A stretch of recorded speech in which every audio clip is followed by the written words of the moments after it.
자, 이제 사도 바울처럼 자신의 삶 전체를 복음 전하는 일에 쓰는 사람은 교회가 그들의 생활을 책임져 주어야 합니다. 뿐만 아니라 복음 전하는 일에 전념하도록 돕는 것이 바로 교회가 해야 될 일이고, 성경은 또 그렇게 우리에게 말하고 있습니다.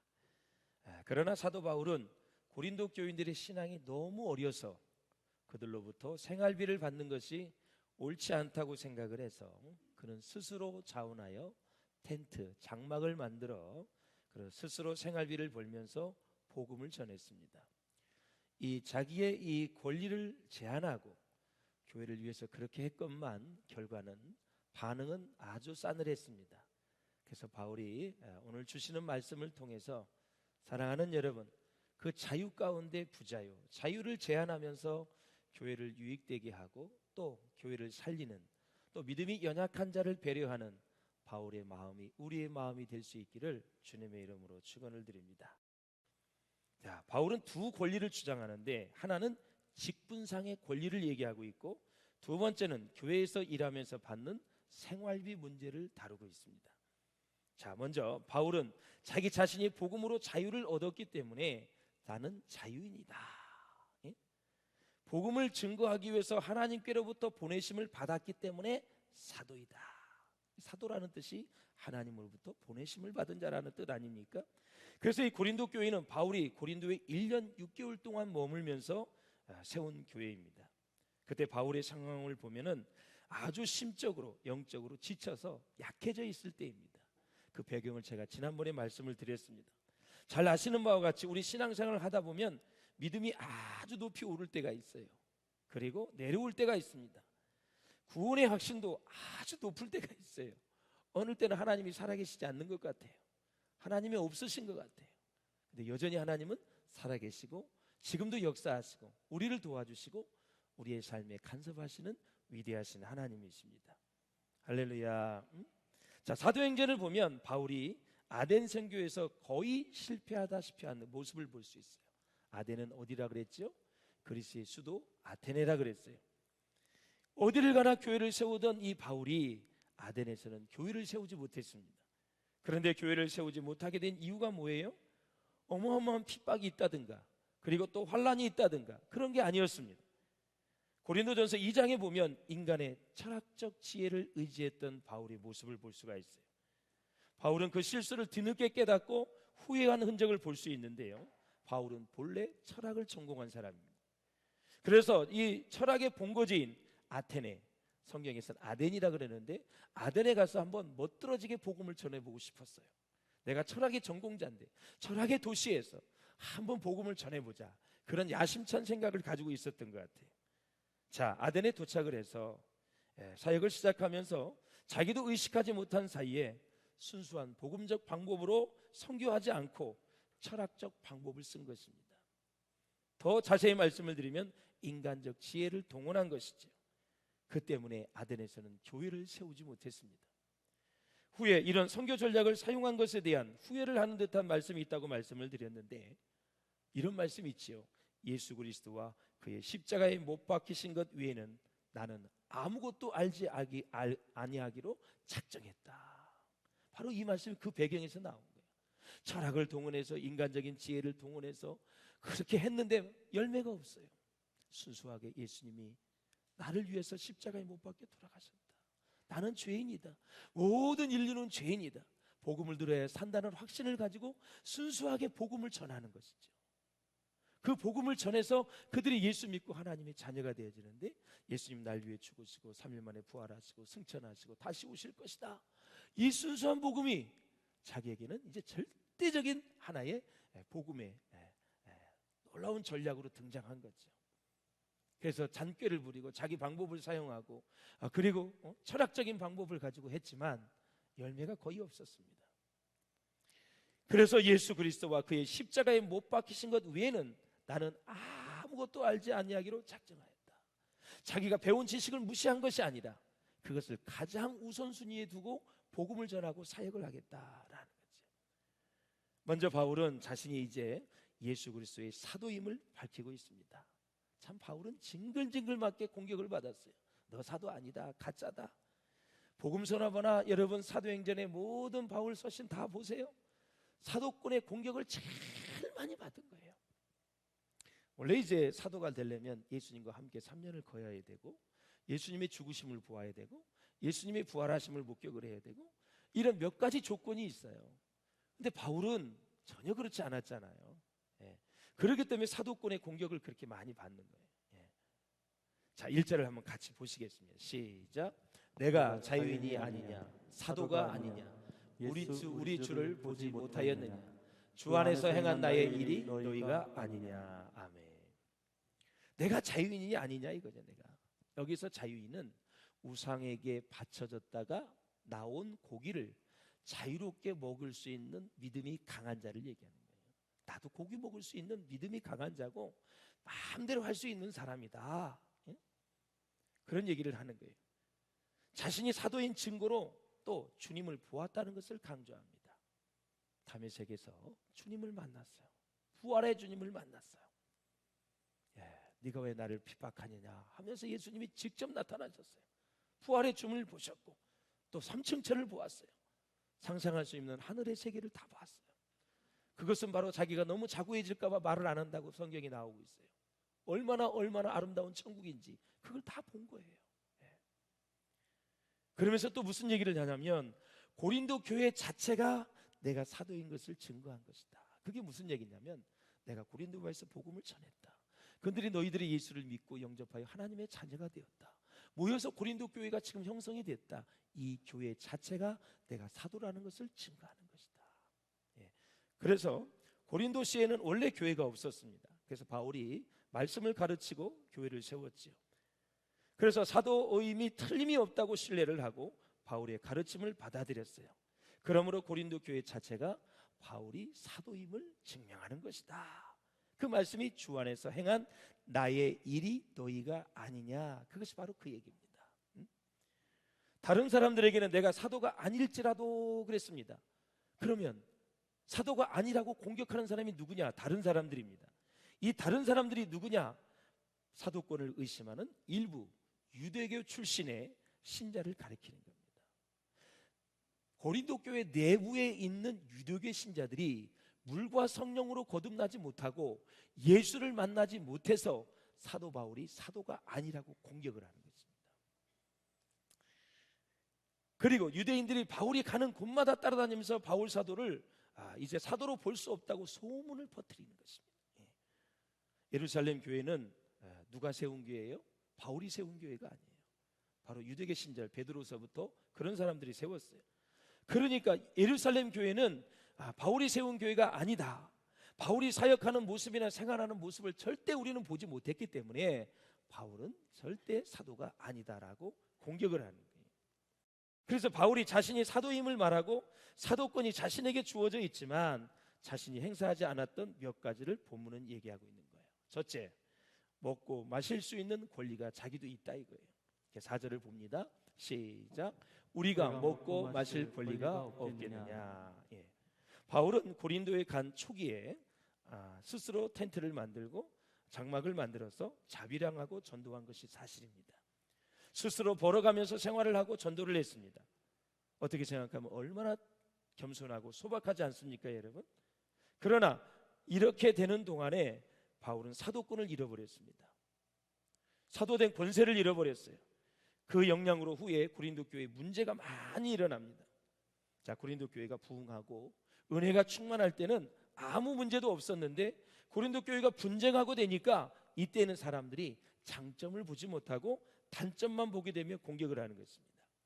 바울을 높이 존경할 때는 별 문제가 없었는데 존경심이 떨어지고 시비가 벌어지니까 계속해서 약점만 들추어내는 것입니다. 우리가 지난 시간에 보았지만 진리를 아는 참된 자유인에게는 우상에게 바쳐진 재물이 아무 문제가 아니었습니다. 따라서 그들에게는 먹고 마실 수 있는 권리가 있었습니다. 바울은 복음을 전하는 사도로서 복음을 들은 사람들에게서 대접을 받을 수 있는 권리가 있었다라는 것입니다. 갈라디아서 한번 보실까요? 시작. 가르침을 받는 자는 말씀을 가르치는 자와 모든 좋은 것을 함께 하라. 아멘. 어쨌든 먹고 마실 수 있는 권리가 나에게 있다고 그 권리에 대해서 얘기하는 것입니다. 사도는 당연히 교회의 중요한 지도자로서 교회에서 대접받을 자격이 있다고 사도 바울은 말하고 있어요. 바울은 믿음이 강한 자로서 우상에게 바쳐졌던 고기를 먹는 권리가 있음에도 불구하고 4절의 말씀처럼 우리가 먹고 마실 권리가 없겠느냐 하면서 사도권이 있어도, 권리가 있어도 그 권리를 사용하지 않았다라는 것입니다. 누구를 위해서? 믿음이 연약한 자를 위해서 배려한 것입니다. 저는 먹는 것에서부터서도 이렇게 믿음이 연약한 자를 좀 배려했으면 참 좋겠다 생각이 되어집니다. 할렐루야. 자, 이제 이어서 얘기하는 게, 나는 이제 두 번째는 결혼할 권리를 얘기하고 있어요. 자, 5절을 한번 읽어보시겠습니다. 시작. 우리가 다른 사람들과 주의 형제들과 게바와 같이 믿음에 자매된 아내를 데리고 다닐 권리가 없겠느냐. 바울에게는 믿는 여성과 결혼하여 아내와 함께 선교 사역을 할 권리가 있었지만 바울은 이 권리도 행사하지 않고 독신으로 지냈다고 얘기합니다. 자, 12사도 중에 이제 가룟 유다가 탈락을 해서 11사도입니다. 11사도 중에 베드로는 예수님을 만나기 전에 이미 결혼을 했어요. 그 증거가 어디에 있냐면 예수님께서 베드로의 장모의 열병을 치료해 줬고 그 장모가 치료함 받은 이후에 예수님을 따라갔고 그 예수님을 수종 들었다 그랬어요. 장모가 있다는 것은 결혼을 했다는 것입니다. 예. 그래서 바울은 혼자 평생 살았는데 오늘 본문에 보니까 자매된 아내가 왜 나왔을까요? 그럼 바울은 결혼을 했나? 자, 학자들 간에 좀 의견이 다릅니다만 바울이 평생 결혼하지 않고 혼자 살았다고 주장하는 사람이 있습니다. 그런가 하면 바울은 결혼한 경험이 있었다고 주장하는 학자들도 엄청나게 많이 있습니다. 저도 거기에 좀 동의하는 사람인데, 예를 들어 스데반을 죽일 때 투표를 했습니다. 이 찬성 투표를 했는데 이 투표를 할 수 있는 권리가 누구에게 있었냐면 사내들인 공의회 의원, 회원들이 투표 권리가 있었어요. 근데 이 회원 자격 요건이 뭔지 아세요? 몇 가지가 있었는데 결혼한 사람만이 사내들인 공의회 의원이 될 수가 있었어요. 근데 바울이 사내들인 공의회 회원이었어요. 예. 그러니까 아마 바울이 결혼한 적이 있었을지도 모른다는 것입니다. 그래서 바울도 당시 혼자 살고 있었지만 자신이 원한다면 다시 결혼하여 아내와 함께 복음을 전하러 다닐 권한이 있음에도 그렇게 하지 않았다는 것이죠. 사실 그렇게 해도 누구 하나 뭐라고 말할 사람이 없다는 것입니다. 그러나 한 걸음 더 나아가서 이것은 그냥 아내를 데리고 다닌다는 얘기만은 아닙니다. 왜냐하면 그 이하에 보면 재정 문제가 따라옵니다. 복음을 전하는 사람이라면 복음을 위해서 여행을 할 때 또 부부가 함께 여행을 하고 선교하고 전도하면서 재정 후원을 받을 수도 있다라는 것을 우리에게 말해주고 있는 것입니다. 이 바울이 우리가 이제 이전에도 보았지만 결혼, 이혼, 독신, 재혼 뭐 여러 가지 얘기를 다 했어요. 그런데 내용을 보면 어떻게 총각이 이렇게 결혼을 잘 할 수 있고 이혼, 재혼, 독신을 이렇게 잘 할 수 있을까? 그 내용을 보면 정말 정말 대단합니다. 그렇게 된 바울은 결혼하고 나서 아까 이유 중에 한 가지를 통해서 혼자 살게 된 경우라 거의 확실할 것 같아요. 예. 저도 결혼을 해서 이 세계를 알지만 총각이라면 모를 것 같아요. 예. 살아봐야 알지. 예. 부딪혀보고 싸워봐야 사람이 성장하고 막 그러지 않습니까, 여러분? 예. 그러면서 이제 재정 후원도 같이 부부가 받을 수 있다라는 거죠. 그래서 사랑하는 여러분, 교회에서 목사님이 선교를 간다든가 또 여러 가지 전도를 간다든가 그럴 때 성지순례를 간다든가 사모님도 같이 간대. 그러면 이제 사모님을 그러면 경비를 교회에서 대주는 거야 안 대주는 거야? 그거 가지고 시험에 드는 사람이 있어요. 본문에 보면은 반드시 대접받을 권리가 있고 갈 수 있다라는 거죠. 우리 비전교회는 이제까지도 그렇게 잘해 오셨지만 여러분 성경을 이제 정확히 배웠으니 그런 걸 가지고 마음속에 시험에 드는 일이 없기를 바랍니다. 사모님은 왜 대준대? 그런 마음을 가지시면 아니 된다라는 거예요. 좋은 마음을 가지고 복음을 위해 헌신한 자들을 잘 여러분 예우하면 여러분의 가정과 자손이 다 복을 받게 돼 있어요. 할렐루야. 절대 그런 마음을 가져서 마음에 부담되는 일이 없었으면 좋겠어요. 자, 세 번째 권리는 교회로부터 사례금을 받아서 생계를 유지할 권리가 바울에게 있었다라는 것입니다. 6절을 보시죠. 6절 시작. 어찌 나와 바나바만 일하지 아니할 권이 없겠느냐. 텐트를 안 만들어도 된다 이거죠. 예. 바울이 제1차 선교 여행을 동행했던 그 바나바와 바울에게는 일하지 않을 권리, 다시 말씀을 드리면 교회로부터 재정의 지원을 받아서 생계를 유지할 권리가 있었다라는 것입니다. 그러나 바울과 바나바는 교회의 재정 지원에 의지하지 않고 고린도 교회 성도들의 믿음이 연약하고 혹시 복음의 장애물이 될까봐 손수 일하여 생계를 충당했다라는 것입니다. 그래서 전도자에게 중요한 것은 전도 그 자체 아닙니까 여러분? 굳이 다른 일을 할 필요가 없습니다. 그러나 바울은 행여나 남들에게 재정적 부담을 지우고 복음을 전하는 일에 장애가 요소가 된다면 안 하겠다고 한 것입니다. 안 해도 그래 모든 이제 재정 지원을 받을 권리가 있었음에도 불구하고 복음 전도에 장애물이 없도록 땀을 흘려 일을 하면서 복음을 전했습니다. 여러분, 또한 사도의 이제 권위를 우리가 볼 수 있는데요. 사도의 권위에 있어서 바로 주님께서 보내신 자의 영적 권세가 사도의 권위입니다. 그러므로 사도를 영접하는 자는 누구를 영접하는 거죠? 그리스도를 영접하는 거예요. 그리스도를 영접한 자는 그리스도를 보내신 하나님을 영접하는 것입니다. 반대로 사도를 배반하는 자는 그리스도를 배반하는 자가 되는 것입니다. 그런 영적 권세를 누구에게? 바울에게 주셨다라는 것입니다. 한번 말씀을 보실까요? 시작.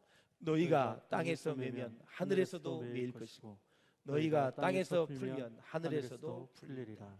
바로 이 주님께서 말씀하신 권세가 사도의 권위이다.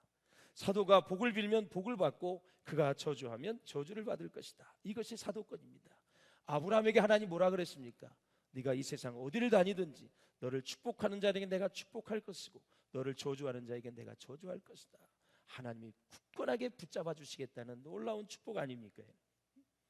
그래서 바울 사도는 그리스도를 대신해서 보내심을 받았기 때문에 바울은 그리스도의 이름으로 영접을 받은 것입니다. 자, 우리는 이것을 잘 알아야 됩니다. 자, 예를 들어서 담임 목사가 되어서 저는 우리 비전교회 교인들로부터 사랑을 받고 있습니다. 대접을 받습니다. 그럴 때마다 생각을 합니다. 이 대접은 내가 받는 것이 아니라 신용수 목사라는 사람이 받는 것이 아니라 만일 그리스도께서 여기 계신다면 그를 대접하고 싶은 마음으로 대접을 했기 때문에 바로 주님을 생각하면서 대접한 것입니다. 그래서 그리스도로부터 보냄을 받은 자를 대신 대접한 것입니다. 그러니까 보내심을 받은 자는 그리스도를 대신해서 대접받을 권세가 있다라는 것입니다. 자, 또 무슨 얘기를 하냐면 포도 재배하는 자를 농부를 보아라. 포도를 심는 농부에게는 포도 열매를 수확할 권리가 있다.